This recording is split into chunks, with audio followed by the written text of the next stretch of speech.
Sa mga taga Davao City na naghahanap ng pampameri ngayong Pasko, patok po ang isang resort dyan na mala Christmas Candyland daw ang mga dekorasyon. Magbabalita si Bril Montalvo. Ngayong magpapasko, agaw pansin ang isang resort sa Barangay Eden dito sa Davao City. Ang Nature Park at Inland Resort kasi nila, napuno ng mga magaganda at makukulay na Christmas decor.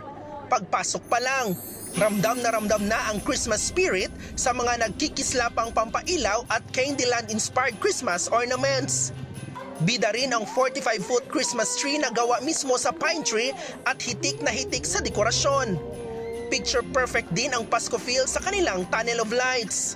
Hindi lang ang mga Christmas decors ang pwede ninyong ma-enjoy dito sa lugar. Kasali na rin ang malatagaytay na weather dito. Kaya naman, ang mga bisita mula sa isang LGU, pinili na dito mag-seminar. It's very refreshing, no? And away from the city. So hindi siya masyadong busy and conducive talaga for trainings and seminars. Ayon sa pamunuan ng Eden Resort, nakagawian na nilang i-transform ang kanilang resort tuwing magpapasko. Every Christmas, we open it with a Christmas lighting ceremony. So it symbolizes the Christmas season.